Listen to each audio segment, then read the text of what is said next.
Hello there.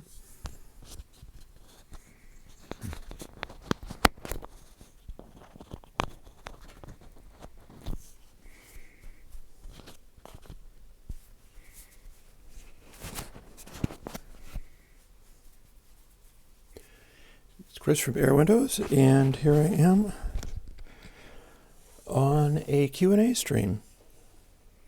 So give me a second while I fire up my chat and all. Boop.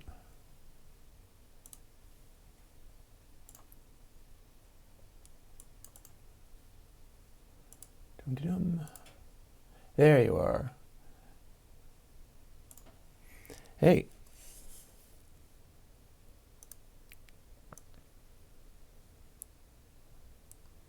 Beep.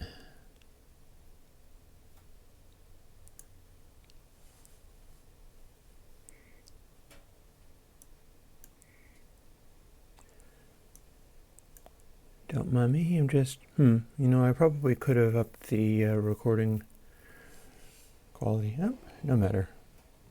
It's fine. Also, I was going to check and see whether I needed to run another minute on the Patreon. It's cool. I always run over anyway, so don't worry about it. Hi. I'm going to, let's see now, test my levels. I can probably boost it just a little bit. That'll be fine. I find that with the new gear, the levels can get so loud that it's distracting or interfering. So I'll be trying to avoid that. But hey, so here we are. I am back in the plugin zone, as you can see, because I just put out two tape 6.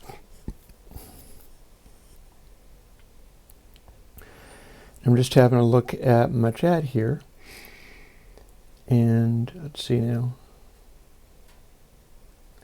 Hope everybody is well. Bo is either asking me or somebody else about a Logic Pro question, so you should ask it again, because I don't remember what you mean.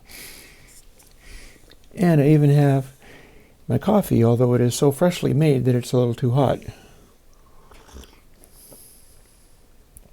So that'll work nicely over the course of this stream, because it's not going to get nasty and cold too quickly. So yeah, here we are, and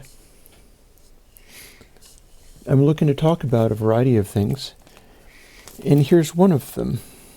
I'm wondering whether people might like me to do a sort of spontaneous live stream on building an electronics thing, which I got. And this electronics thing is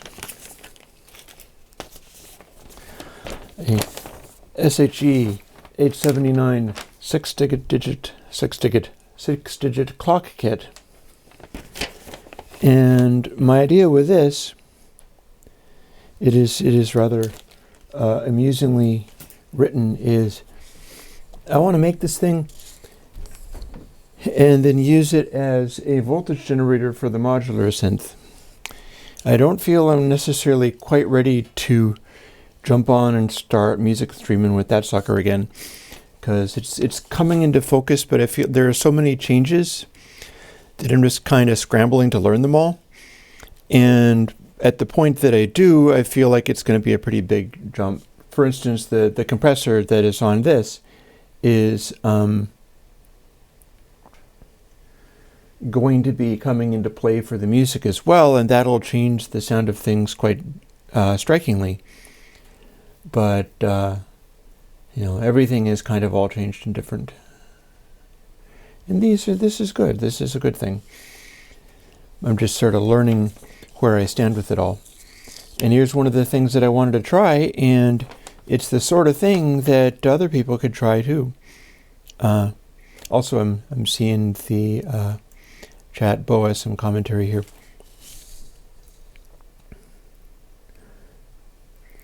I don't imagine why Logic Pro would alias any worse than any other DAWs. That I do not understand. But upping the sample rate will generally help with most things on the digital scenario. So that is the thing. Here, let me scooch this around a little bit.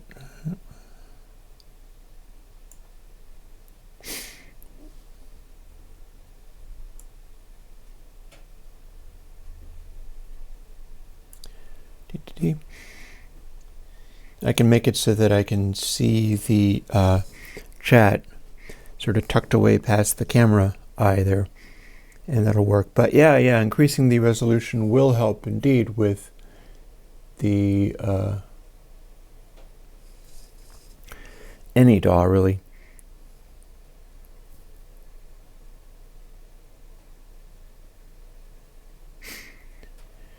I don't understand what I would be doing with sound and vision as a thing. I tend to think of the David Bowie song. And I didn't do that, so now I'm confused. I'll be confused fairly often. That's kind of the way of it. I think that's just down to the way that my brain works. My recent working on games and such with my brother Dan has really highlighted some of that.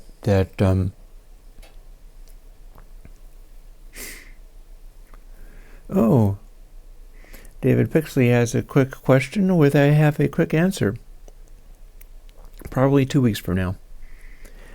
I would like to do a version of tape emulation that is stripped down, although I was ordered by somebody on YouTube, if I do a stripped down tape emulation, I should not use the tape head, the tape bump. I do not agree. I feel like if I do a stripped down tape emulation, what I want to do is incorporate that, possibly adjust a bunch of things sort of under the hood so that it can be its own unique thing. But the way that I want to test something like that out is to do the simplified hitting tape plugin, and it may or may not, like, I think it's pretty normal that you would have a tape plugin that comes with an input gain so that you can tweak how hard you're hitting it, because that's super relevant. But I'm very inclined to strip away a bunch of other stuff, like the output and the dry wet and that kind of stuff, so that it is just a very simple and minimal output stage box, which also, like to tape 6, comes with a 80 clip stage just for a sort of safety thing. And the very small, video and sound, it ought to be coming through fine, because this is the context where I set it up most clearly. And it's the Wednesday streams where the video and sound are all screwed up, and I ought to be looking at that a little bit during, before then. I'll fool around and see whether I can't sort of synchronize it differently, because I do have entirely separate inputs for that one. So it's a scenario where I have to learn the technique of canceling and restarting the HDMI connection to be able to do it at all, and it's a known problem with OBS, which is not to say that anything else is that much better, but it's a known problem with OBS that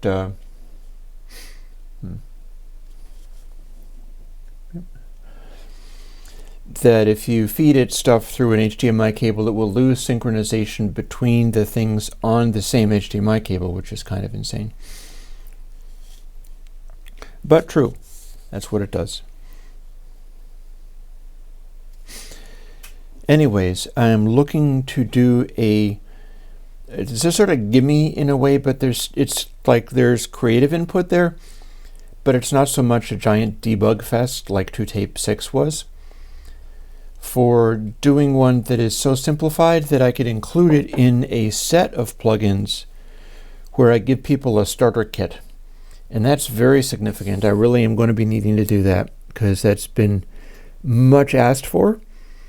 And At this stage, it's completely unreasonable to ask anybody to go through all the plugins because there are so many of them, and I choose to not take away older ones because you might still be using them.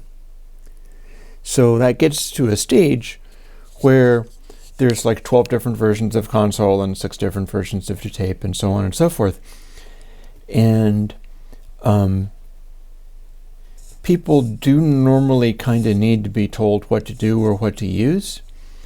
And in this case, it plays super well for people who are like, I want to try every possible variation on this thing in order to find just the right thing. Like me, for instance, with the modular stuff that I do. I've been trying every possible variation on various things like that, and I've got a new filter in there. I arrange them in different ways, and the whole the music thing modular stuff. And I got to tell you, I am so delighted that Tom Whitwell knows what I do and likes it, and enjoyed the fact that I made an alternate firmware. I did my level best to try to make an alternate firmware that would meet his needs as far as that is concerned.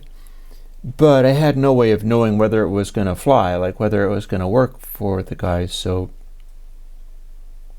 Ahmed raises an interesting point. Yeah, the flutter at the default level is too fluttering for, I think, many cases. Part of the reason that's there is because people want to be hit with an exaggerated tape sound and stuff. I've also been made aware that there is a gain boost. Well, that's also why there is an output level control. But it defaults to not exactly gain matched because the algorithms just kind of line up that way. I would have to do a special gain cut explicitly for taking what goes into the algorithms in the simplest possible way, and there'd be an extra gain trim just to cut it down. And what I do is, if I have a gain control, and this is the case for 2Tape as well, either the input or the output level, if they are unity gain, I cut it out entirely and there's no extra multiplication. It will not multiply by 1 needlessly. So that kind of makes there's an extra gain boost built into it, something of a moot point, because I could adjust for that, but then I would lose the ability to run just unity gain and cut certain amplification stages out of the circuit entirely. And it's more important for me to do that. So you got to live with the fact that it has a little bit of marketing boost, because I would have to run extra calculations on the audio signal just to avoid that. I would say use either the input trim or the output trim to fix the small gain jump there. There's a lot of stuff around that kind of thing. Like, I still think that Baxendall, there is a neat mathematical formulation for how the two overlapping bands interact with each other, and it started out with a more significant, I think it was a dip, and I had to fiddle with them, and it wound up being a very neatly arranged mathematical thing, like exactly 2 times something or other, to get it pretty much flat. And having gotten it pretty much flat, it still ain't quite perfect. There's a small 2K-ish boost, and it's a little hard to tell exactly where that's coming from. And I could probably fiddle with it, which would make stuff be sort of weird. And remember, 2K multiplying by 2x is bit shift gain. Actually, since the YouTube wants you to be careful about making things for children, let's just pretend that this is the cursing stream and go fuck all of that noise and call it bit shift gain.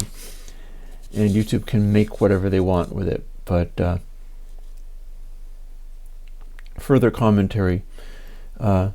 Bo would like to see more evergreens. That is kind of what got me into burnout, so that's not happening right now, but I'm looking towards maybe other things that I can do. And honestly, anything like what I was exploring when I was floundering around trying to figure out what to do, ideally I need to look for stuff that I can do in live stream, stuff that I can do with you folks there. Like the Minecraft thing is just a unwinding, hanging out kind of thing, but that is something that I can do with folks there. And if I was to do something like evergreens again, and some of that could be this question and answer thing, like you start talking about we can talk about this stuff here, I just can't play the audio for you, much less copyrighted audio off of vinyl records and such. Additional comedy thingies. Yeah, somebody likes Reaper. I like Reaper too. I'm getting to learn it.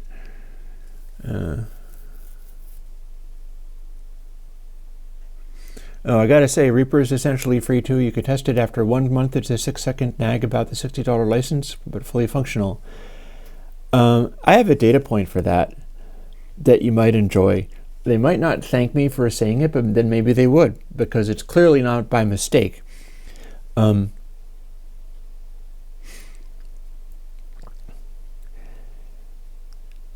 running a copy of Reaper on the laptop that I develop with, and I'm running it in the Windows environment, and I own a license for it.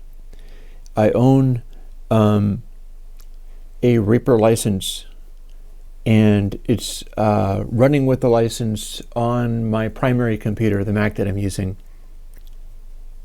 And I've also got Reaper installed on the Windows box, which is able to tell what time it is. It doesn't have any connection to the internet, because that's the way I do it. And I haven't plugged the license that I own into the copy of Reaper on the Windows virtual box that I make plugins in. So I have a test case for how long you can go just telling it, oh, I'm still evaluating. And currently it's along the lines of like 1,600 days or something. It's like maybe not quite that, but it's getting on towards 3 years and total time of about 3 hours. Because I use it to just check plugins, and generally that's kind of unnecessary because I've never had one fail when it was working as a Mac VST. One nice thing about the concept. So I can confirm Reaper is going to continue to be nice to you and love you forever. I have not found a situation where it was like, okay, I've had enough. You're busted. Instead, it seems to be just as infinite, like Bo said. So I appreciate that. And I own a license, and I've used the license on the Mac version that's on. I'm actually doing the plugin things using Reaper rather than Logic now. And you can't see it because I haven't evolved that system yet. But essentially, yeah, it is infinite. I strongly recommend getting it because I like the pricing of it. It's like $60, and that seems good.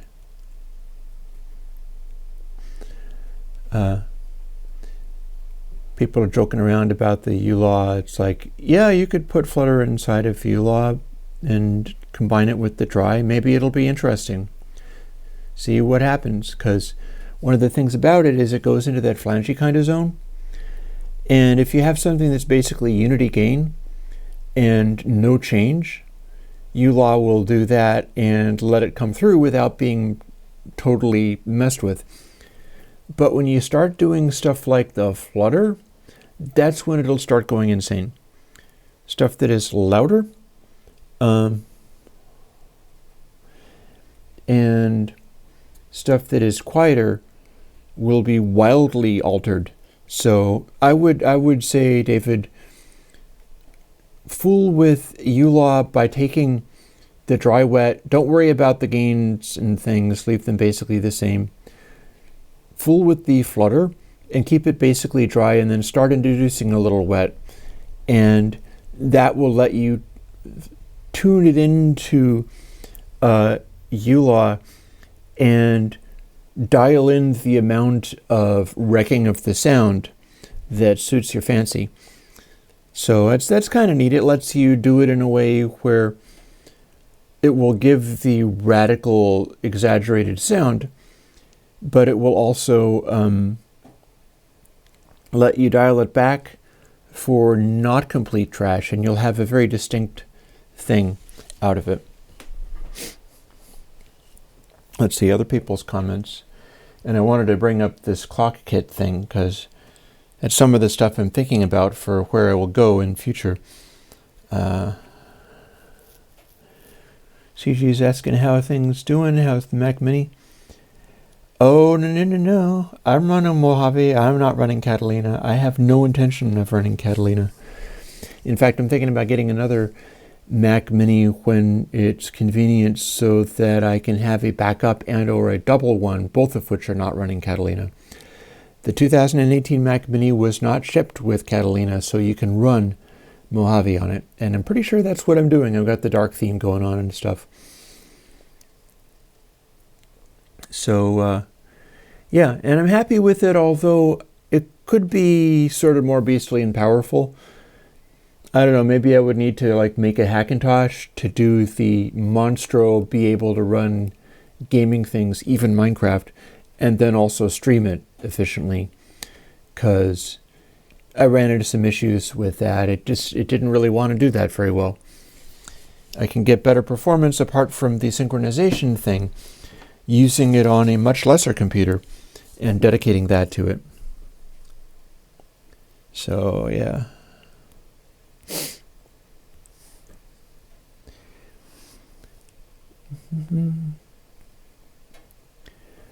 Yeah, I understand Twitch TV is less strict about copyrighted music being played, because I know people who do live streams of like their favorite songs and music, and that's real tempting, as long as you don't keep a VOD, like no video on demand. If you're playing it live, you basically get away with it. That said, I'm not that certain about it.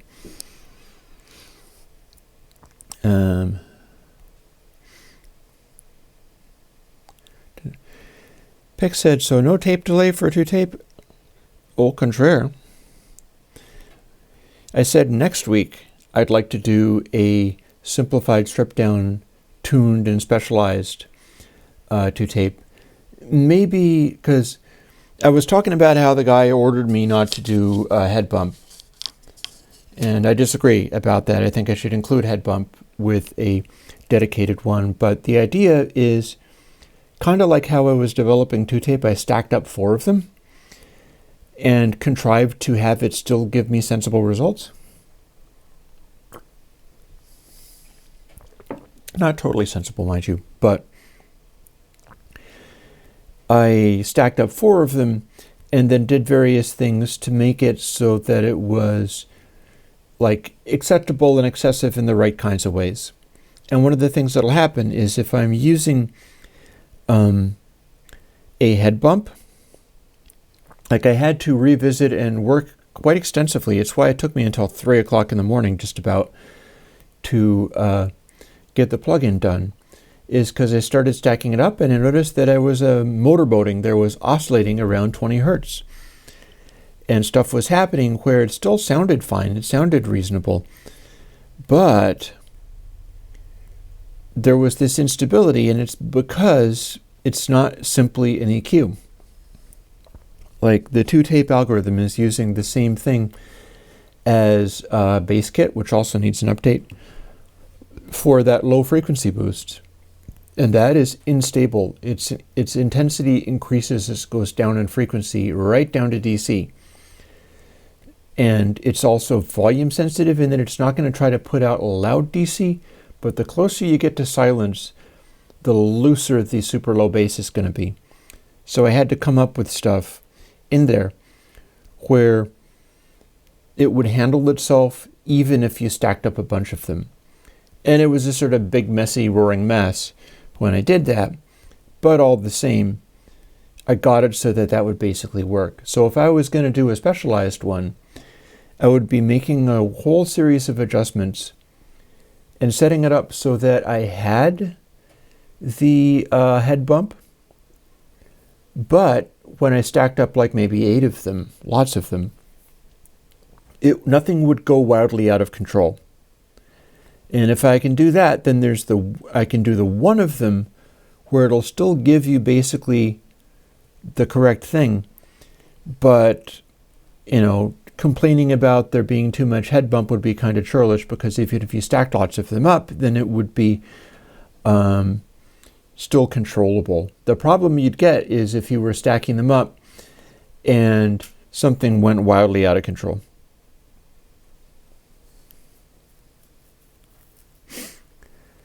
And like I was telling David, the idea for a tape delay is maybe the week after or the week after that.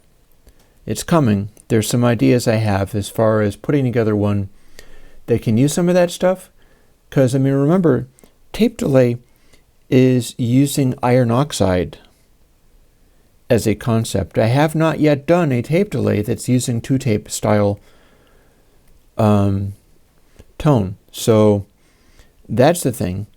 I think that would be very helpful. I would have to kind of choose it intelligently. But yeah. And yeah, the guy could turn head bump down. For the next one, you wouldn't be able to turn head bump down. But for the next one, I feel like you shouldn't need to if you can stack it that much and it doesn't go out of control. Part of the idea is that it needs to just start reacting differently.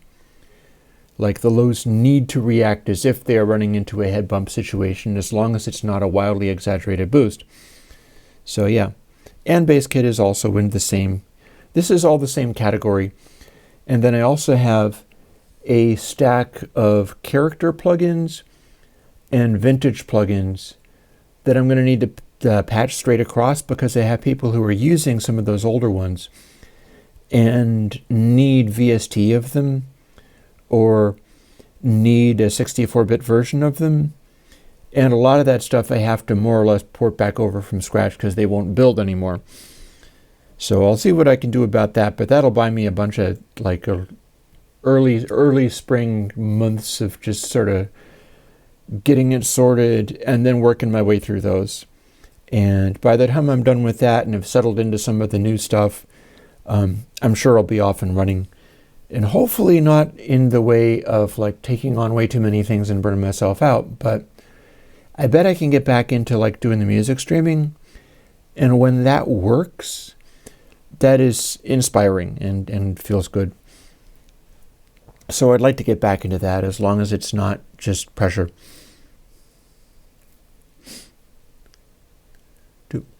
And yeah, I have not heard back from the all plug in one container. No, I have all plugs in 4 containers. New updates is 4 containers, not 1 container. I think that's important, because although it's less relevant than it used to be, because back in the day I was doing that because people were going to want to take the all the VSTs, for instance, and put them in their VST folder.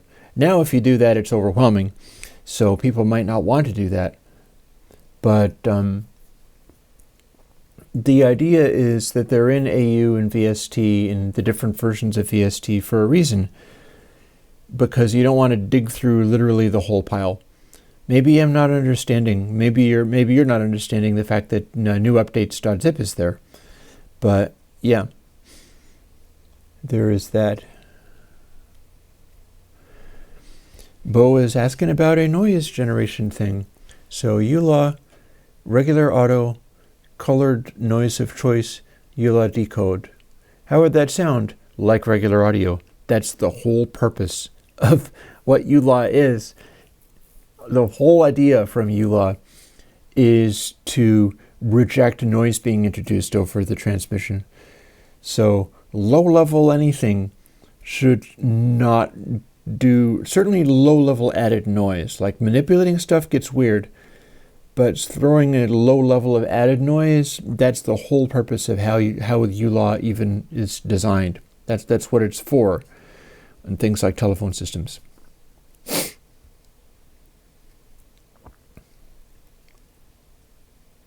Yeah. Reaper fans, good. I like the fact that it's achievable. See, this is one of the things, what I'm thinking about, and again, when I brought this up, I got this kit. I got it for like $9 on Amazon. And what it is is this little clock kit from some terrible place in Taiwan or something. Like, I don't know that this is being made by abused people, but it could very well be, or it might not be, and it's just easy to make these cheap boards, and they're all set up to do that. It's like from China or wherever. But this is a do-it-yourself kit. Nice simple circuit diagram for a clock. And the clock has seconds and minutes and hour digits. The seconds might actually come in handy in some ways. I wasn't really thinking about that, but you can do it. My idea is to take this and then either give the individual digits of the LEDs Eurorack outputs. See, here they are here. And the idea is you can wire this thing up and build it. And then you give it battery power and it will run as a clock. I got to find out whether you can power it up and it'll start at 12 o'clock, because that might be kind of interesting. And then you have control voltages for $9 that do that pattern that I showed you in a previous thing. Like, I wrote out the on and off states for each digit of these things over the course of like 2 or 3 hours. And it's neat because you can identify specific digits in here where it'll be on for like 40 minutes, and then there will be a brief 10-minute window of it being off, and then it'll be on again. So you could do stuff like that and run it through switches and set it up in such a way. And it might be awkward to do it with a whole bunch of just Eurorack things. So I'm also considering taking just pin sockets, like the kind of stuff that you would be using in the Bastel Castle, where you take those little jumper wires. I'm thinking about taking those jumper wires and coming up with just a set of either switches or voltages or something. You could have you could have small voltages coming off of this board. You could have pass-throughs where it's like a Vactrol or an electronic switch. When the light is on, it passes signal through, and when the light is off, it leaves a signal out, because you can patch percussion through stuff like that. And you patch that kind of thing together, and then the synthesizer, not even a computer, because this is a clock, the synthesizer will play a much longer scale composition where it's doing things. If you do the hours, then you can wind up with extremely extended cycles. And of course, the seconds will go much quicker. And if you use those IC sockets and jumper cables, much like Bastel does, those are cheaply achievable. And in fact, I've been picking up lots of them because I've been building like the music thing stuff. And although it doesn't always work to my advantage, I like soldering the raw chips directly in, because I have a fairly delicate touch with soldering. And that means I have a bunch of really high quality IC sockets left over. I've got, because music thing seems to include really nice parts. I'm very happy with everything they do. And they're including these high quality IC sockets that I could build into something like this, and then have an additional part of the board or an additional part of the unit, because I'd be wanting to sneak it into the modular somewhere. Although I could like mount it on a board somewhere else. But just design a thing that is doable. And as you can see in the back of this, this is pretty easily done. Like $9 and you get all these parts, all these LEDs, all these things. It will literally make the clock for you. And then individual pins on the outputs of these will go high or low in a, again, interleaved way. I keep saying interleaved. This is literally a case. The way this device works, if I am not mistaken, because I'll bet you anything that's how this works, is it's cycling through these individual things with bright flashes. So It's like 1, 2, 3, 4, 5, 6, 1, 2, 3, 4, 5, 6. And it can only show one of these at a time. I think. I could be wrong. But it's going through them so fast. That's why sometimes in video, LEDs flash weirdly and just look strange. Also, some things like I think it's possible that my Lavry with a volume control that has very similar. My Lavry has a little unit like this for showing a volume level. And that one never seems to flicker or shimmer, so I suspect that that one might be both of those numbers being run by their own circuit so that it's not interleaving, but I could be wrong.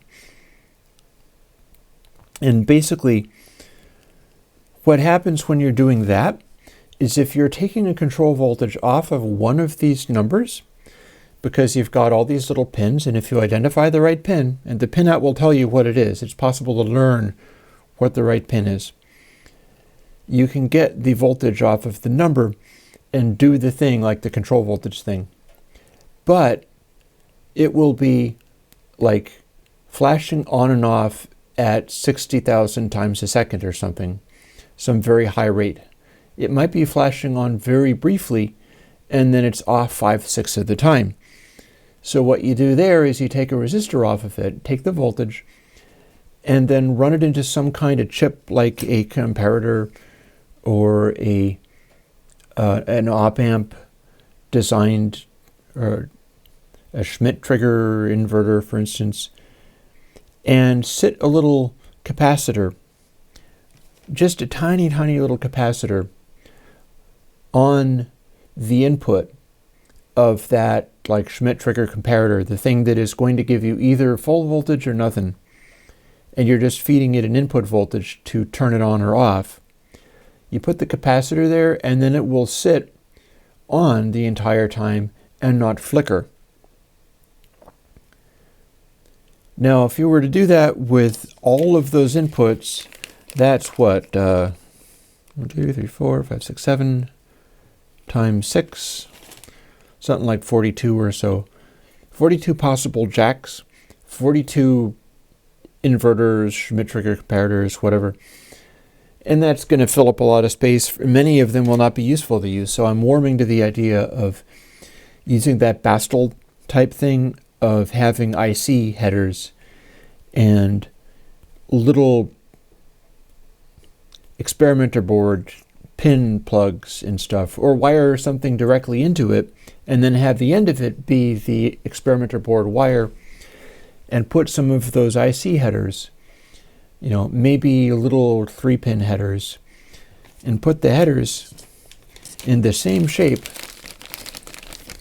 as these number things here, so that if you want to plug into a particular number, you go like, okay, let me go down a little bit and find the place in the header that corresponds to that, and then that will be the voltage.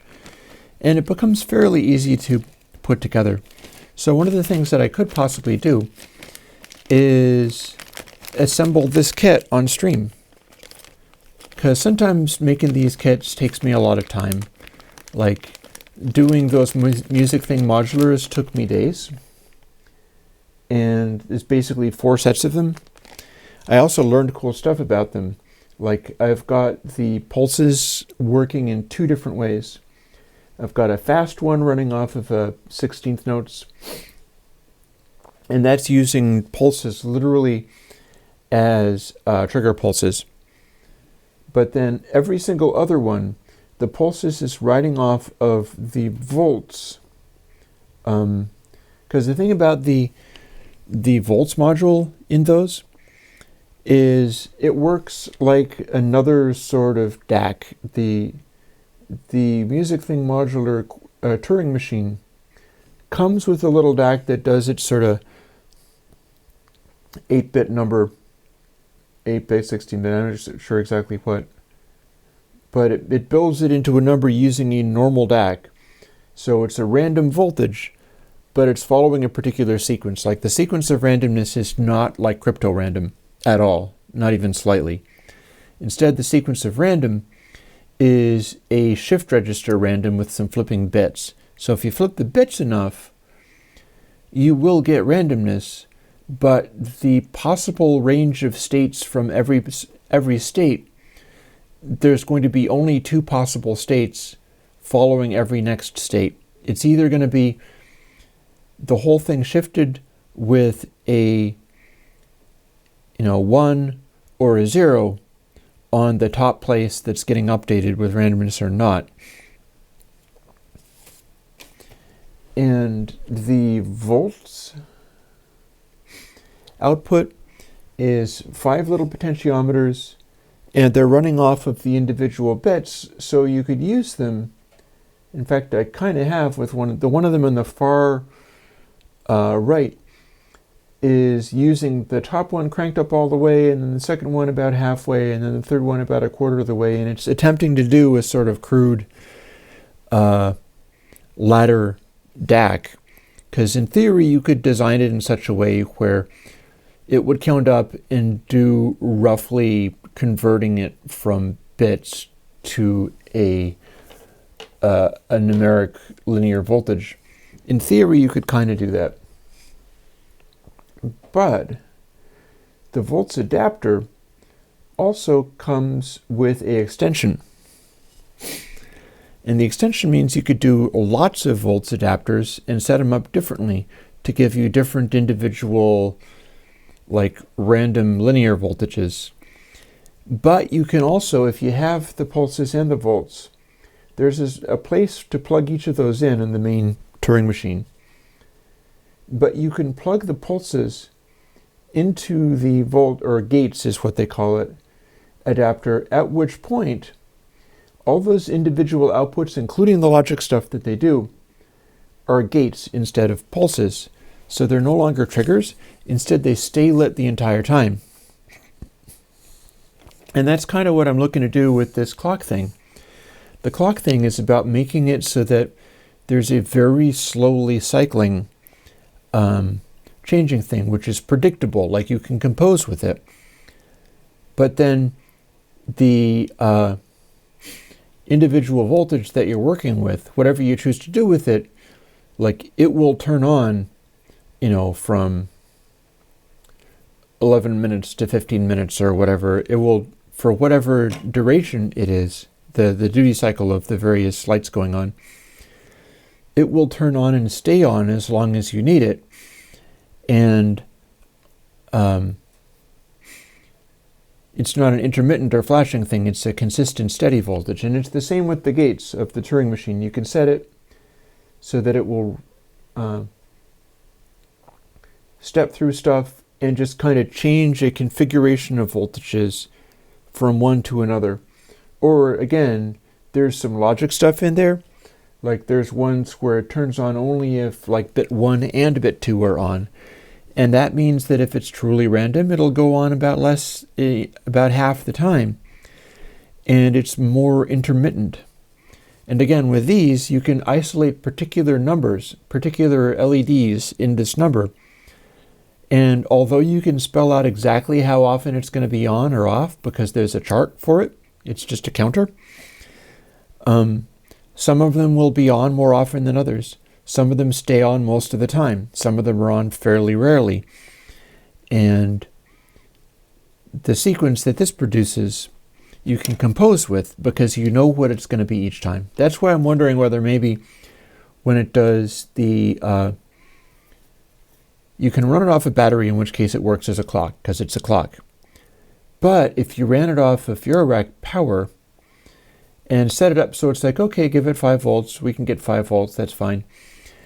You power it up, does it start up as like 12 o'clock blinking numbers and then go from there?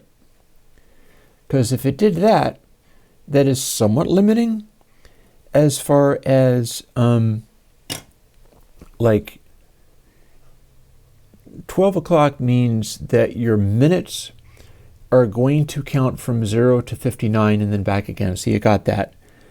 But your hour voltages, to the extent that that even matters, which it may not, your hour voltages are going to start at 1, 2 and stay that way for a really, really, really long time. So if you needed it to start at 0, 0, 0, 0, 0, maybe it wouldn't.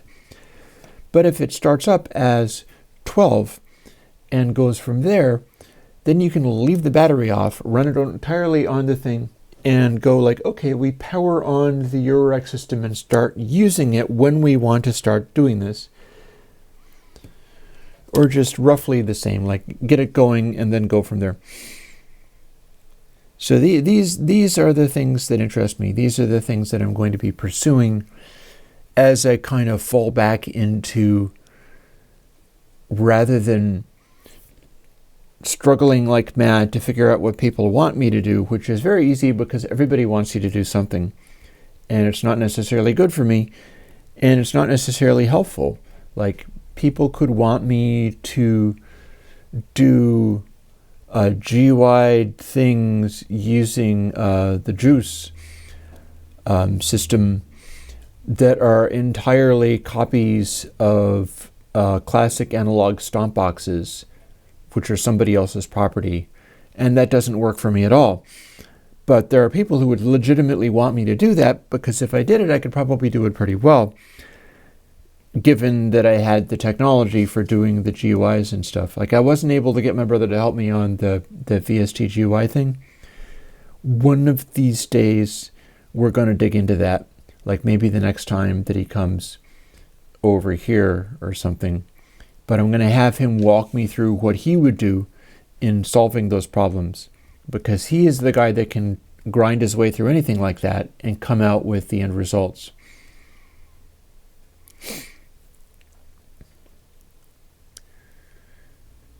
So yeah.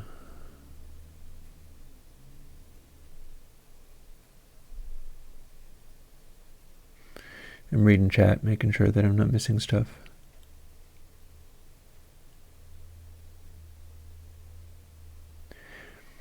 Yeah, Reaper has MIDI stuff, but I haven't done anything with MIDI in Reaper. Nothing at all.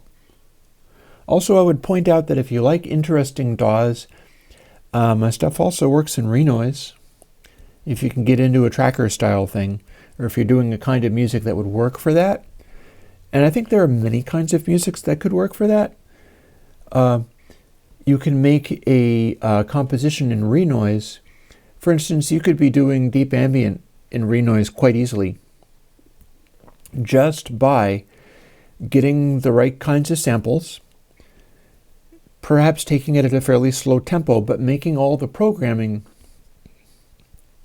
being like, okay, this is a random thing that sometimes plays this little riff, which is another little sequence, and sometimes it goes there and sometimes it does not. Like, Renoise, I feel, is much more capable of making it like a choose your own adventure composition, where it is not so much setting out a MIDI thing and playing notes, but like, now I play this sample and now I play that sample and put lots of reverb and everything or whatever.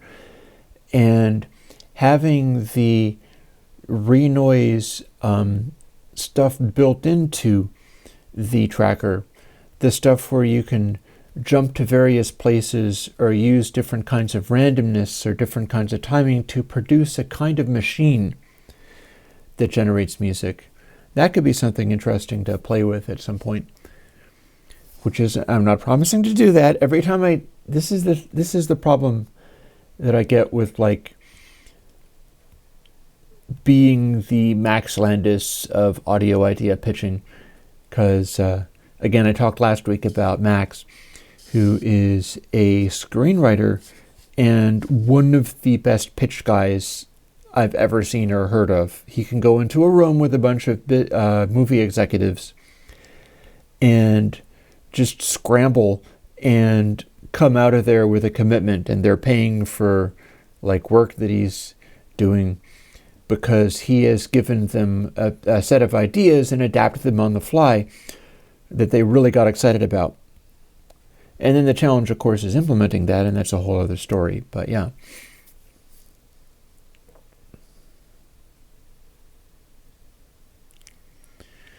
Which DAW can do an irregular time signature in MIDI piano roll like 13.511? That's an interesting question. I'm not really sure. I would think Logic would be able to get you there, but I don't know how. Back in the day, I was using a program called Music Shop on a Performa 575, which is a 33 megahertz computer on a 68K chip, before even the PPC, much less Intel. And I wrote a little program that let you punch in individual MIDI notes by like beat and bar and stuff, and also tick. And it would specify which tick, and then you'd have to plug in a MIDI note and then adjust the ticks until they were exactly the place you needed.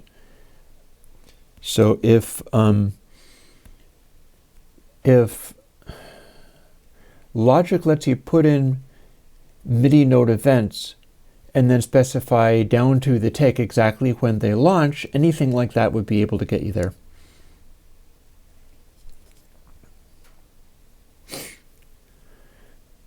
So David is asking, how much does the modular synth and modular DIY kit cost?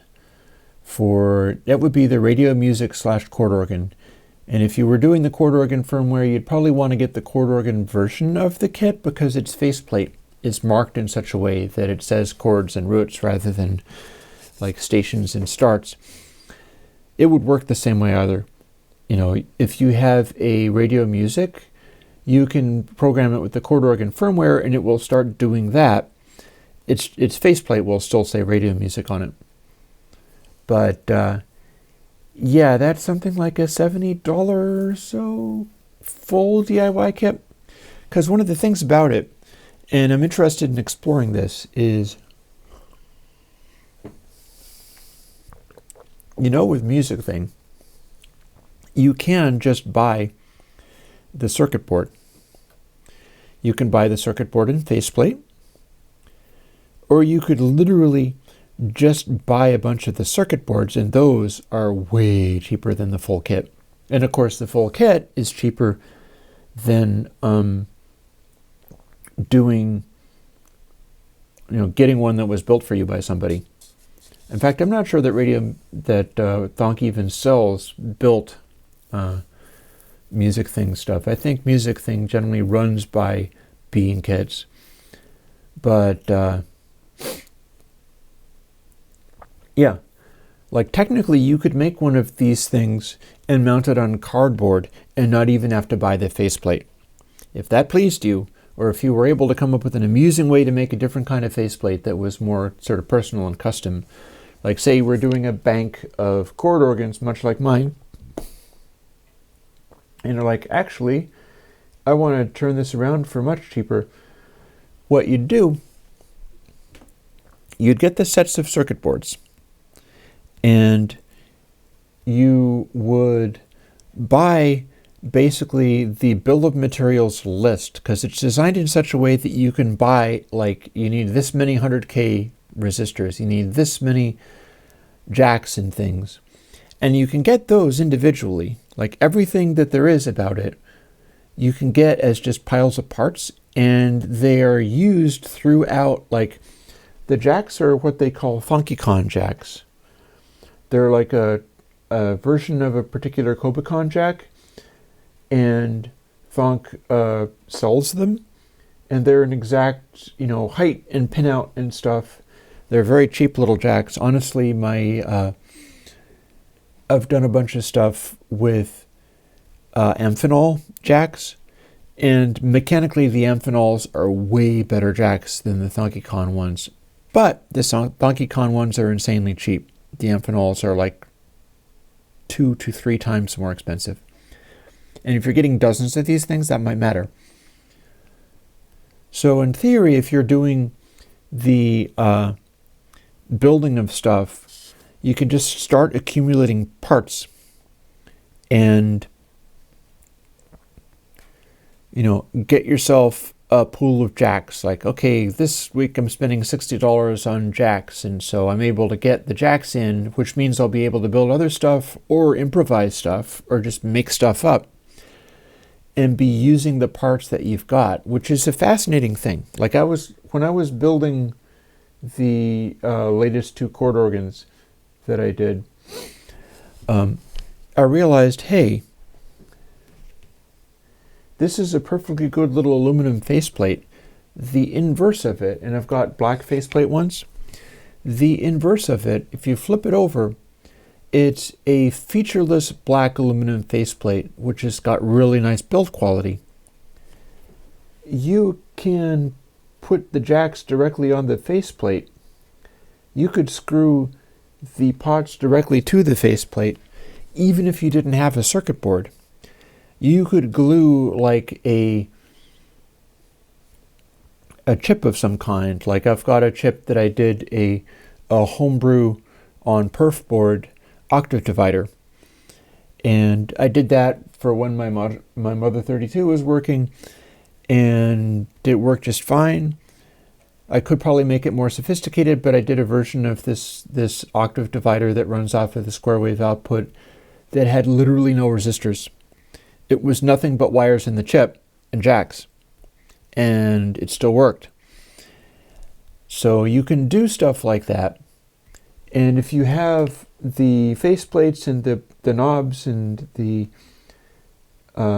jacks and things, it means not only can you build that stuff, but if you have extra bits around, you can patch stuff together that's actually pretty good. So these things are interesting to me. I'm beginning to amphenol, not amphenol,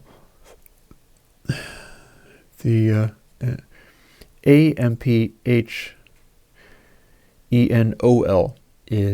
it's an Australian company, and they make jacks, and these Euro style 8-inch jacks that they make are really good quality, and they're also about 3 times the size. Like, they take up a lot of space, so people don't like them for that reason. I've never seen anybody else using them. I just got a bunch of them because I was like, these look good. They're fairly cheap, but they're not as cheap as the ThunkyCon ones. And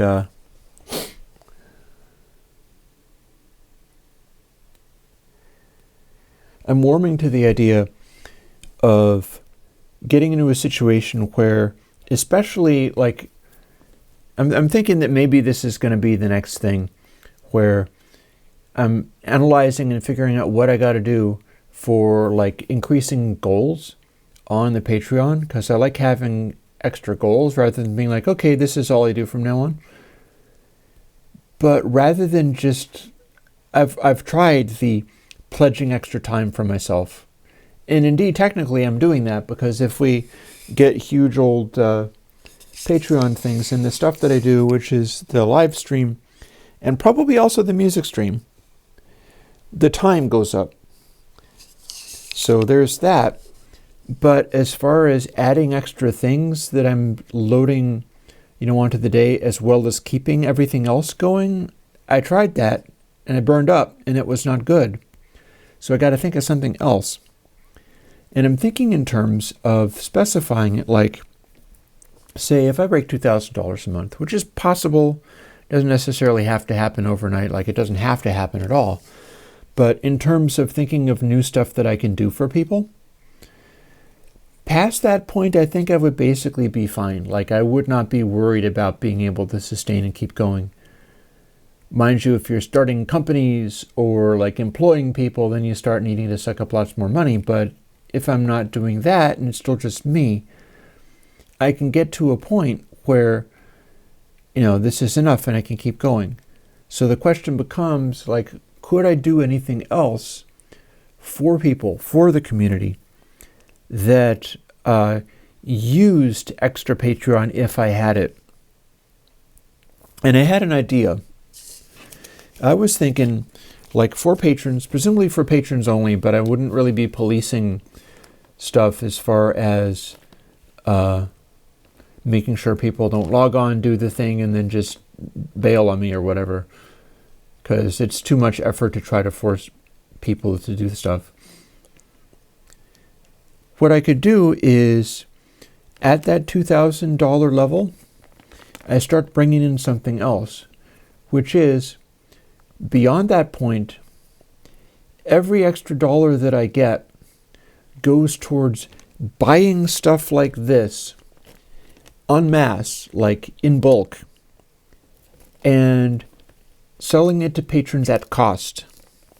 Not what you would pay for the cost, but the massively discounted cost I could get from bulk ordering of stuff. For instance, I have a batch of CMOS chips already. It's over, I'm pointing at it right now. It's over on a wall over there. Cool enough to have around that I should have it in shot, right? But I have the collections of chips, and I have been buying them by the 100. Like 4049 chips, those are hex inverters. They're used in the Craig Anderson tube sound fuzz. You can make little analog circuits that are really nice, sort of soft FET saturation things. These things sound good for that purpose. They're also the same part that was used in the WASP filter for the WASP synthesizer, and also a Doepfer design that is using the same chip. And the WASP synthesizer is famous for burning up the chips, because if you run them all in, basically if you're using them as logic elements, they don't necessarily consume lots of power. But if you run them as audio amplifiers, it's really smooth, juicy, tube-like sound fuzz. But they're also going to pull more power because everything is being operated sort of Class A, half biased on, half biased off. And so it's pumping energy through it the entire time. And if you use all of the gates, because it's hex inverter, so there are 6 inverters in it.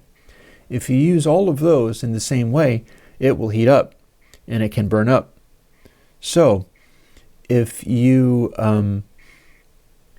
get a 4049, you can make one of these things fairly simply and easily if you can solder. Like, it's not that hard to do. And the thing about it is I can get them for 39 cents each or less if I buy an order of 100 of them, which is normal going to an electronics supplier. They'll make it possible for you to, like, okay, you can buy one of these for 60 cents, and then you can buy 10 of them for this, and you can buy 100 of them for 39 cents, and if you buy 1,000, it's 30 cents. And it gets up and up as you go. Like the 100 level is still ending up being like 39 bucks or whatever, but there's a lot of different chips that you could use. I've discovered a whole arrangement of CMOS circuits that you can use. There's pulse lengtheners, the octadivider circuit. Those hex inverters are very useful.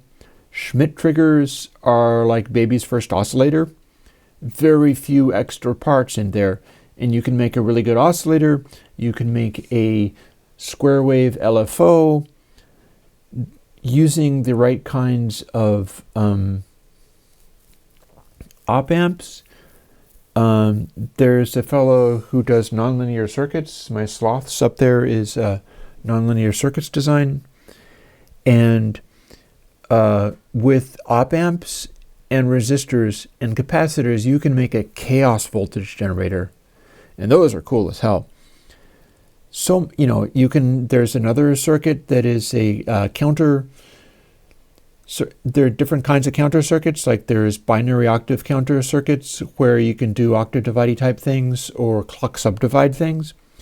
But there's also counter circuits where you give them repeated pulses and it steps through different places. So with some switches, I designed something that I've never yet built, which I called the Sidemon. And it would be just one of these chips, one of these 39-cent chips, and you give the inputs in various ways, and the outputs are on sort of successive pins of the chip. So you give it a pulse input, and the outputs will sort of chase along the output triggers. And you can get LEDs insanely cheaply if you go to the right places and get them in large enough quantities. Oh man, LEDs can be pennies. And you can build those into your design as well, so that it's the blinking lights going along. And it's just, it's great fun. It's very cool. It's like go to All Electronics or something like that and be like, what do you have in the sense of like bulk LEDs that I can get? Oh, here's 1,000 LEDs for $25. Cool, okay. And you get that, and then you do stuff. And the range of possible things that can be done are astronomical. And if you start including things like using pin headers and IC sockets and jumper cables like Bastel uses, you get to do stuff that is still configurable, but without having like Euro cables and Euro jacks for literally everything.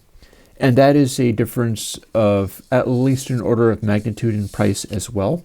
So what I'm saying is, I can set you up with a patron-only thing where I accumulate just a mad Lego kit of electronic toys, and you are responsible for wiring it together on a pegboard or whatever it is, and just experimenting and making extremely sophisticated music and audio toys of various kinds. Like it gets really, you can get literally synthesizer chips and synthesizer filters, like the real ones. Like you can get Curtis chips for like $12 a pop. It's more expensive than a 3-cent resistor or a 39-cent CMOS chip, like $12 versus 39 cents, but it's a large-scale integrated circuit. It is like the chip out of X many vintage synthesizers and stuff. Like it's a working VCO. And then your control stuff can be built out of the CMOS and stuff. And you can just make a really... So I should be able to get stuff like that and then sell it off in useful little kits of, here's the pile of stuff that you can do various things with. If you would like some more, then come back next month. And sell that stuff at cost, using the budget of however much it is that I make over a given amount on the Patreon, like $2,000 or something. If it wants to continue increasing beyond that point, when it's not unthinkable, because, doing the YouTuber thing and so on, you go viral and then people go, oh my God. I feel like I can convert that into something that does actually benefit the community. So I am welcoming that prospect. That'd be very interesting. And I could do it in such a way where it's like, okay, for any given month, with the stuff that I'm doing, I will fill orders in inverse order of size. So it's always going to favor people who are like, I would like to begin playing with this. Please let me have one of each thing. And then if somebody was like, this is cool and I invented a cool thing and I'm going into production, so please continue to sell me these things at cost and now give me 1,000 of them. It would be like, oh, well, you can do that. You might have to wait. And we will keep going until, enough people have been served. And then if the Patreon thing is still enough to cover that amount, because it'll go to the point where, Patreon leftover past like $2,000, and I will do that much business of it. And then if that expands, then that's fine. And it'll be at cost, meaning that I'm not losing money on it, but I'm not gaining money on that. I'll be gaining money on the fact of having a Patreon that is of a size to justify that. And then the rest of it becomes just community serving. So it's an interesting thought. Now, before it gets too late, because it's 12:10 and I'm going until around 12:40 or so, let me see whether or not we've got any other stuff going on. I got to scroll up a little bit because people have been talking and I've been ranting. Hopefully good ranting, but still. So yeah, Zero Crossing, still don't have that.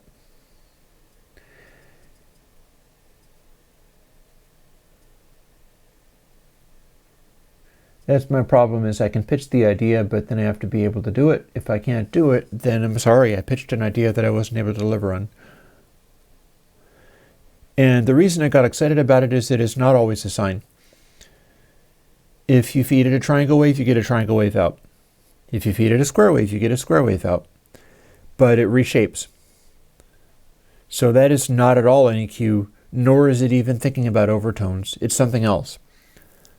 But yep. And it would not need to be a VSTI. It would need to be able to work with the buffer.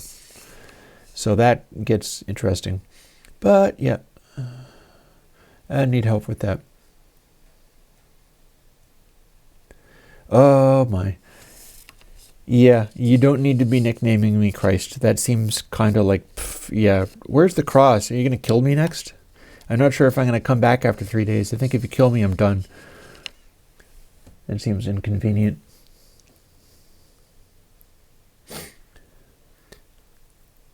If you think about it, every company or everything is about stereo, reverb, delay, comp, gate, limit, distortion, EQ. These are the things that comes and goes. Yeah, that's something that concerns me.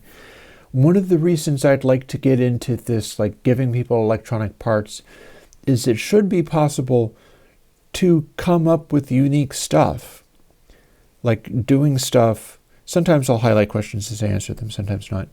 It should be possible to come up with unique stuff if you give people the tools for doing the stuff.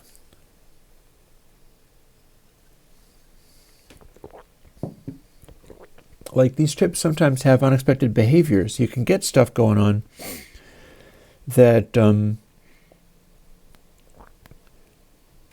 it's not going to be just like what you would get out of a computer. Instead, you'd get something that was quite distinct, but like I've devoted my life to learning how to do that. I do this intuitive thing where I'm pitching ideas or fooling around with ideas and have trained my brain to be able to go back to that well over and over again and keep coming up with additional things. So other people learn how to define a thing and then grind their way through and do it no matter what, like my little brother. But I have focused on being able to get isolated sort of quirky ideas of various kinds and then do that. So, boop.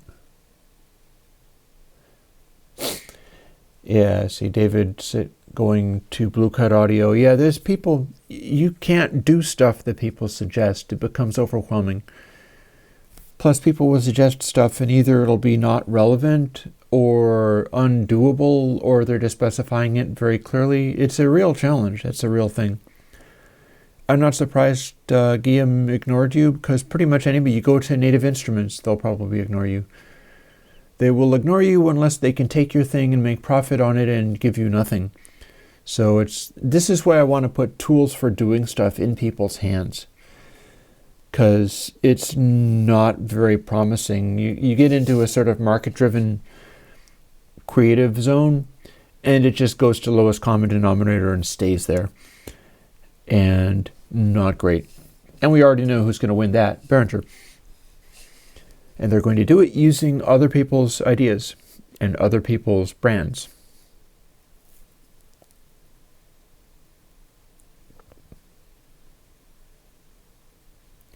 Oh, Nick has an interesting thing here. To tell you what, I will highlight that for the moment.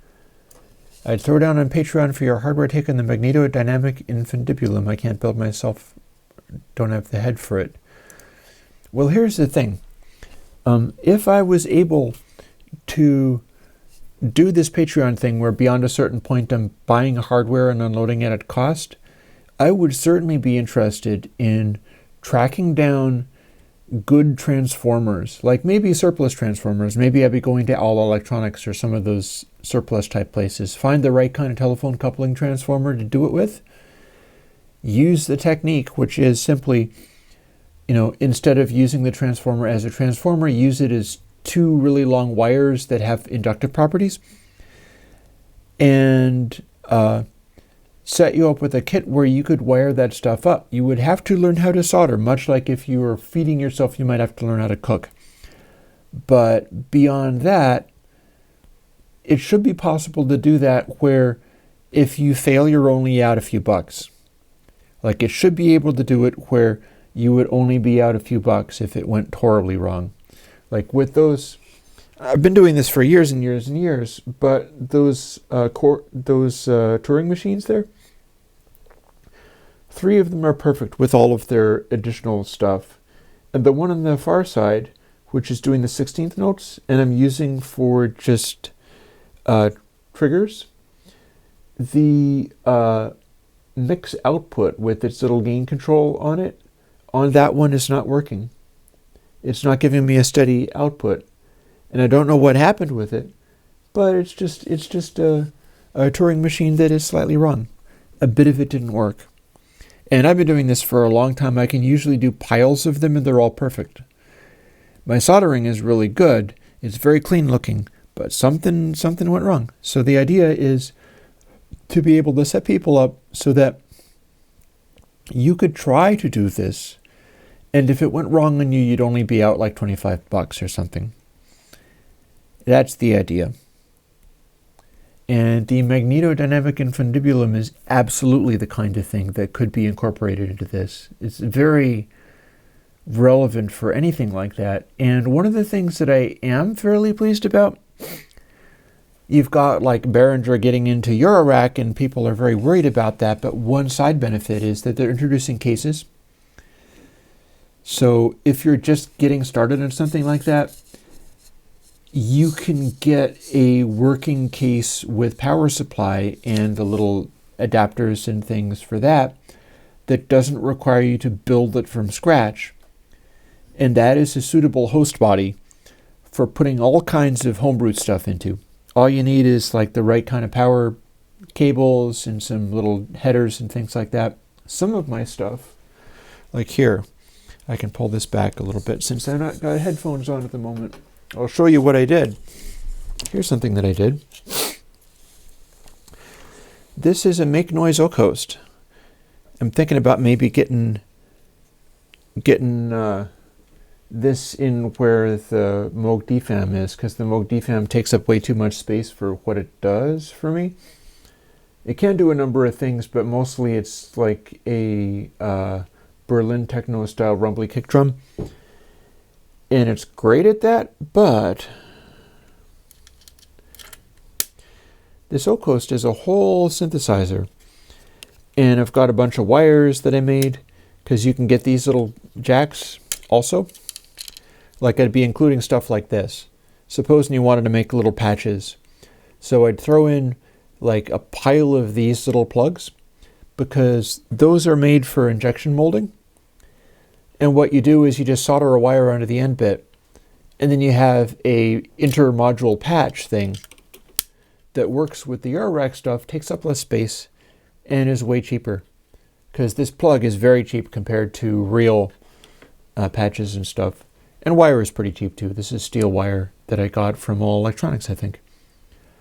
But on the back, there's not even a Euro header. I just took a cable and I cut it like this because I didn't want any of these things shorting against each other. And I took a ground wire and the hot wire. The opposite side of the red wire is 12 volts, so I labeled it as such too. And I wired them to the places on the oak host where it takes in power. And it worked perfectly. It worked just fine. This is what you do when you wire this up to go into a Eurorack system. So like if you had the Behringer thing, you could easily wire up something crazy with chips and stuff, take a cable, and I could also get like bunches of these little headers and bunches of ribbon cable and start turning out cables as well. I'm disciplined enough to be able to do those and have them be basically fine. It requires like a $60 cable smusher and stuff, but the idea is you'd be able to get as many of those things in-house as possible so that I could just sit down one afternoon, make a giant pile of these cables for cheaply, and then include those at cost, the whole at cost thing. And then you could plug that into, say, your Behringer case or whatever it is that you're using. run the additional wires out of it, much like this, run it to whatever power you need to power, and kind of go from there. These things are human operatable. And I feel like when you get into this kind of stuff, you wind up being able to put together things ideally that are they're not just like, this is another Moog filter, this is another, 808 clone. Behringer did an 808 clone. It's a really good 808 clone. It probably sounds fairly near as damn it to what it's supposed to, and then it's got a series of other things like compressors and stuff and some performance stuff in there that are genuinely good things to add, because they hired some people and told them, okay, give us the products so that we can take over the world and then nobody else can make anything. And that's fine, I guess. It's nice that they were able to improve on an 808 by adding these additional features, and they can find people who are demonstrating how good the additional features are and so on. And the sound quality, I don't know whether the build quality is that fantastic, but the sound quality is very solid. And the thing about that is, it's all very well if everybody only and always needs an 808. I think there's a rap song about that. Everybody needs an 808. But that is like the genetic algorithm getting into a plateau state where we've defined this thing as the winning thing, and therefore you only ever get to have that, and things just stultify and die. It's no good having the world be made up of other people's property being reissued by Behringer, and that's all you can get. It's nice for people to get into that kind of stuff. It's nice as a sort of, taster, a way of, experimenting with things. But I feel it is more valuable to make it possible for people to spend a little time and build something that's more original. Like, you get Legos, you don't necessarily just only build the stuff that's on the Lego kit. You get Legos and you start putting together weird crap of some kind. It should be the same way with electronic parts and with audio stuff. Like, I have been quite a fan of Devi Ever, the stomp box maker. Lots of the cool people that you will run into have problems. Like, somebody mentioned Max Landis's misbehavior, and I can well believe it, because he is a wacky crazy person, and if he persists in behavior that's not good, he needs to stop. But I'm not surprised, because he's a wacky crazy person, kind of out of control, and that's part of where he's getting the creativity from, and the ability to be that pitch guy and stuff, is he's damaged goods. And when you're damaged goods, you show it. And if you give a bunch of wacky crazy people of various kinds, including, unpleasant toxic people or nice people or whatever, or people with weird tastes, and they start making stuff, a lot of the stuff they make is garbage, but there's going to be interesting things tucked away in there. People will stumble across stuff, and if all they could do was make 808s, they would not stumble across stuff, and nothing new would happen. Like, in the genetic algorithm, in the way that kind of stuff works, new stuff happens because it's a big pile of stuff being tried. And you can't just go market dynamics, and you can't just go find the best thing at all times and then make it be only that. No. You have to have a bunch of failed things. You have to have a bunch of stuff that is like crappy experiments that don't really work, because elements of those things can propagate.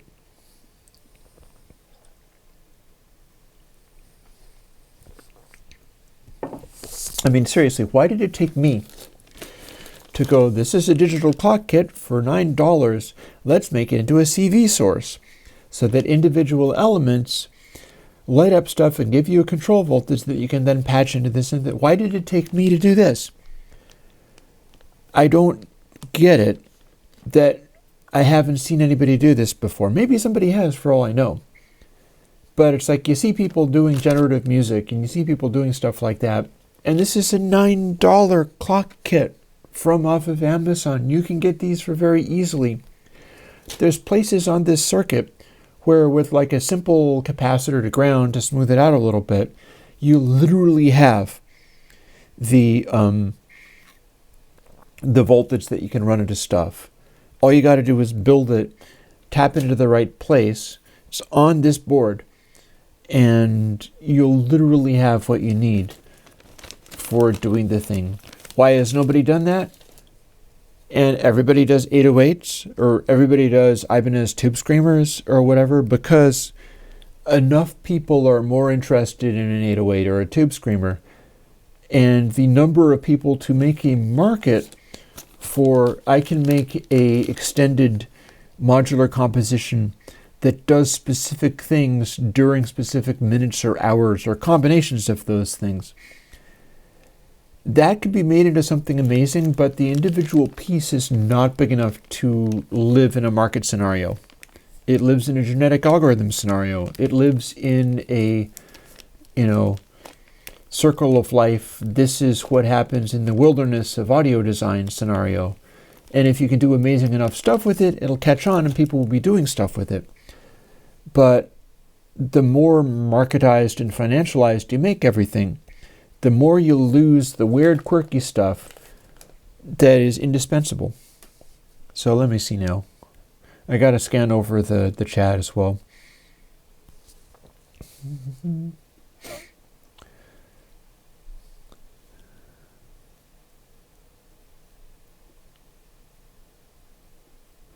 You say, Bo, you make the algorithm, he'll make the plugin. Dude, if you can come up with the sorting algorithm to work across multiple buffers and show me it, that would suffice. I don't know how to do it myself. There's bound to be a way. Yep.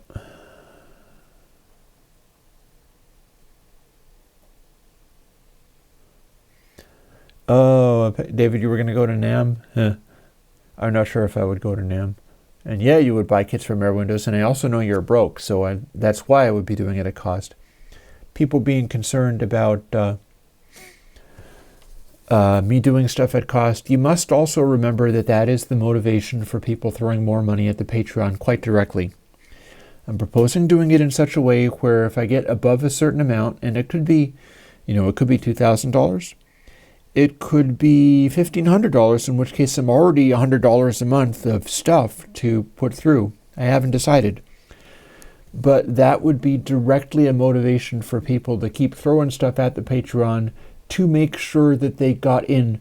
Like, you could buy your way into being able to buy more stuff from me, basically. If I did like, okay, this is my $100 of stuff at cost, I've distributed to the people who were the most newcomers and who were getting the smallest amounts, and these various people who wanted 10 of this and 100 of that and 1,000 of that, I could sell it to you at cost, but the Patreon would have to be this much. They would be able to go, okay, fine, and throw money at the Patreon, make it go up to that much, at which point I'd be able to fulfill their order. It would be possible to do that. Oh, David is not broke yet. Cool. That is very useful. You want to stay above water there.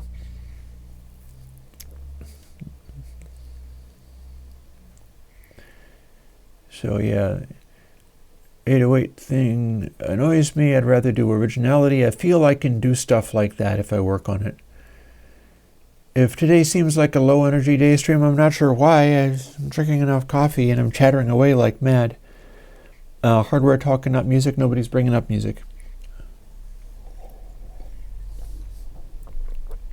And yeah, you're probably getting tons of energy coming off of me because this is the kind of stuff that I like to do or that I like to talk about. I'm talking about it on a bigger level. It's not just on the hardware. It's about what do I do with a community?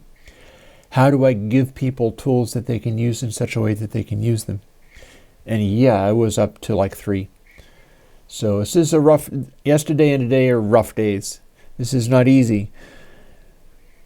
It's rewarding. I'm enjoying how that worked out, but it's not easy. Like I'm getting headaches and stuff and kind of, ow, this hurt.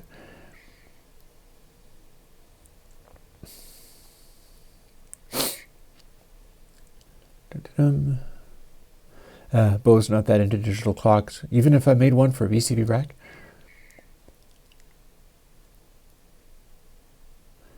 Yeah, so like in the last 10 minutes or so, like what have I been skipping that you want to hear about? Music, plugins. I just did to tape. I guess I could talk about to tape, but I already did. People will get into just talking about stuff. In a way, that's one of the reasons I started doing the Minecraft thing. It's like, okay, part of what people were worrying about me burning out, like doing fulfillment, but what you don't understand is that certain sort of fiddly make work stuff I find soothing. Like building this stuff might involve going through and taking 100 different little jacks and putting them in a bin or counting them out, sorting them through. I've done things like cut paper, like this, for instance. This paper for making notes on, which I didn't do this time, is half of a 8.5 by 11, if I'm not mistaken. And this is a more convenient size, and I have a paper cutter. So one day I made a big stack of paper that is this size. I can't buy it like this. It doesn't exist like that. But I liked having it in this size for like making notes on and stuff. So I sat down one day and I made a big tall stack of paper, just ka-chunk, ka-chunk with the paper cutter. And I find that stuff soothing. So I feel that going through hardware and like selecting out like this many of this chip and this many of this chip and so on and so forth, I think I'll find that soothing, especially if it's going to people that I like and I'm setting people up with being able to fool with that kind of stuff. It'll be positive feeling and it'll be a sort of soothing little activity. I could even do a chill stream about it or something like that if I wanted, or I could simply do it on my own initiative. Because honestly, I think one of the things that got me burnt out at the end of 2019, it's not so much doing stuff. Like doing stuff can be exasperating sometimes, but a lot of it was the fact that I was trying to push the music into that chord organ firmware kind of way where I'm inventing new forms of machine composition using the circle of fifths stuff that I've talked about. I was developing that. I was making that happen. I was going live over and over again and not able to get it to work quite the way I wanted. But I was going live repeatedly and putting myself out there and being like, I'm going to make some music. Oh, people say that the bass drum isn't changing enough, or you want ambient soundscapes, or blah, blah, blah. Fine, I'll do the thing. And I was focusing so hard on trying to do the thing that people wanted. And then in the evergreens, it's like, not only will I do the thing, but I will also give you the best insights possible. And so every time I sat down at that, nobody was watching. I was doing it into a recording. But I felt under the gun. I felt like in the spotlight, and it had better be good. And I put so much pressure on that I wasn't able to continue. So I need to think in terms of like, what can I do that is not just making me go crazy because I'm trying to give the best ideas and the best thoughts. And like that's one of the reasons I started doing the Wednesday thing, because the Wednesday thing is just me and some friends. We're hanging out and playing Minecraft. Don't expect any great insights. You can have my company, and you can even join me quite easily. I am doing that, and since the server only runs when we're using it, I have no problem letting people know the address and like log onto the Minecraft if you want, and log onto the TeamSpeak if you want. I'll tell you how to do that. And, come and hang out. But that is not a time where I'm on the hook for coming up with the big insights and being big brain guy doing the stuff. And it's more like, okay, I get shot with 27 kabillion Minecraft arrows with a bizarre convolution of a Minecraft plugin that I actually wrote, so I'm responsible for that catastrophe. But that is a thing where it's not stressful in nearly the same kind of way. And yeah, let me keep an eye out on that. Okay. Pecori asks, was the 3D bump in tape 6 intentional? It's accidental. In order to stop that, I would have to run extra gain control stages that I'm not willing to do. What you're seeing is those algorithms in their simplest form, and that's always the most important thing.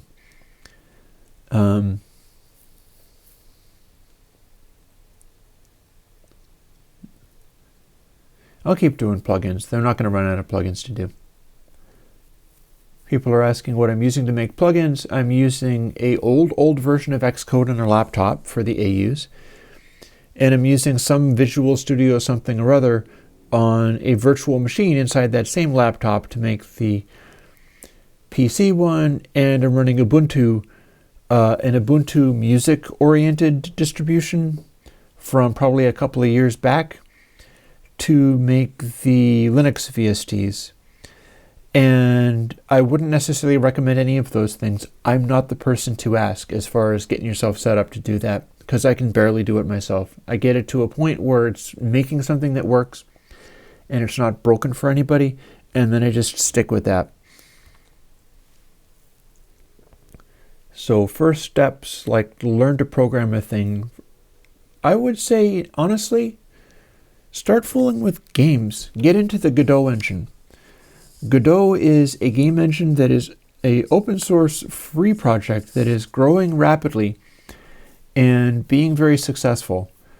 But it is just in a smaller scale than Unity or the Unreal Engine, and it has just less cluttered crap around it. So if you're going to be doing plugins, first start learning how to do simple coding things like make stuff happen. The only difference between a plugin and a game in the Godot engine is that in the Godot engine, you're moving around like a sprite on the screen or something. And in a plugin, you're moving around a audio waveform or voltages of some kind. But very similar basic kinds of things. So if you're going to come up with the basic structure of what happens, and then you got to think to yourself, okay, what can I make happen? What can exist? And that's the real part of the work. Otherwise, you're just making another toolkit for being an 808 clone. So yeah, I guess I do have a recommendation for first steps, which is get into the Godot game engine and program in that. Because that will start teaching you some things about programming, and you'll have to do the same kinds of stuff that you would do when using the plugins. But I can't tell you about making plugins. I mean, hell, I can't even make my stuff work with Catalina. I just have to tell people, like, here's how you defeat those things. You might have to abandon macOS if they bail that hardcore enough. We'll see.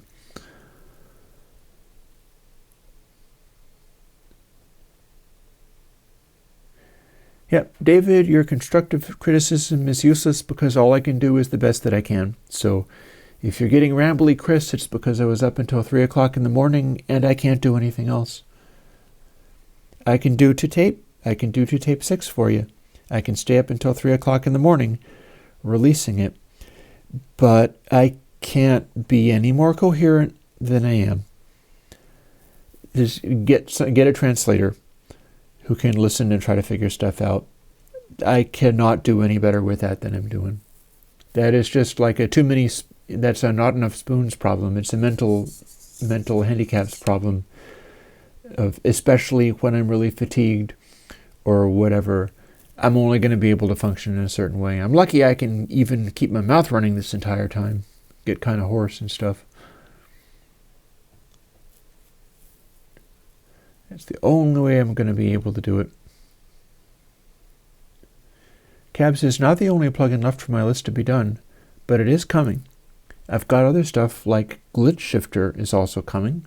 That's an older plugin that hasn't come out in the new VST mode. And yeah. Godot game engine. I'll even type that into the chat before I go.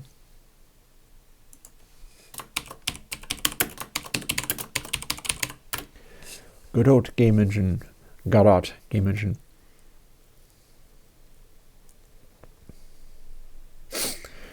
Yep. Because this is a little secret from somebody who's probably older than most of you, is, if you're trying to get to be anywhere, you have to be where you're at first before you can be anywhere else.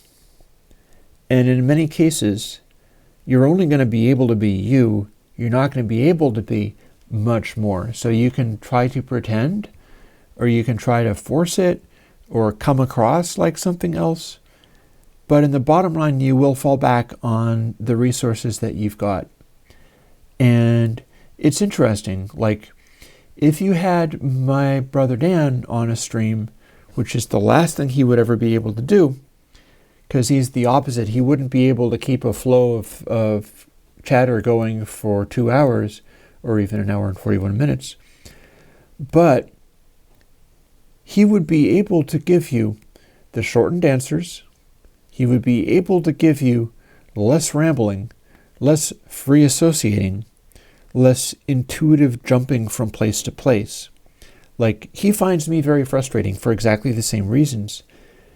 But it's because I've trained my brain to be that, and that's the only way I can be Chris from Airwindows.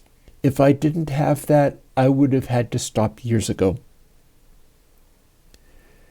I would not be able to come up with new plugins to do on a weekly basis if I hadn't made my brain into the kind of thing where it's like, okay, ideas are just bouncing around, running around like little bunnies or something in every possible direction, and ungovernable, unheardable, but I can be the idea guy. I can pitch ideas, I can grab bits out of them, I can run with them. And if I'm trying to explain anything on the stream, I am the last person to be able to make it really formalized, coherent, break it down for you so that you can follow it. That's kind of not my job. It's kind of not my job. And, understanding that is half the battle. So, on that note of rejecting being able to explain things to people, and honestly, I can whip out the paper and the pen and stuff, and if you ask me specific things, often I'll be able to. I've explained things like, floating point dithering and what quantization is and stuff before. I can do that again. It's interesting if I'm getting into trying to explain things that nobody else has faced or explained. That's part of what I was doing with this, is explaining what to do with a CV source that is a pattern that operates on that slow of a progression. Like, what would you do with that? So I get sucked into explaining, like, you could do this, and you could do this, and you can do this. And if you have no intention of building such a thing, or that if you don't want to make music that runs for many hours at a time and goes through progressions and does things, that'll be less interesting. But, what can I say? But I have been Chris from Airwindows, and time for me to go and make some lunch and go about the rest of my day. Any coder could use the Airwindows code, add a GUI, and get rich. If they're really good at marketing, maybe. They're not going to be able to stop me from doing stuff. And if I don't like them, maybe I'll do something that is an upgrade and be like, oh, hey, this is the seeds of this thing that they perhaps didn't even credit me for. And look, I've got a new one. Have fun. Enjoy. Which is kind of what I did with 2Tape 6. So, yep.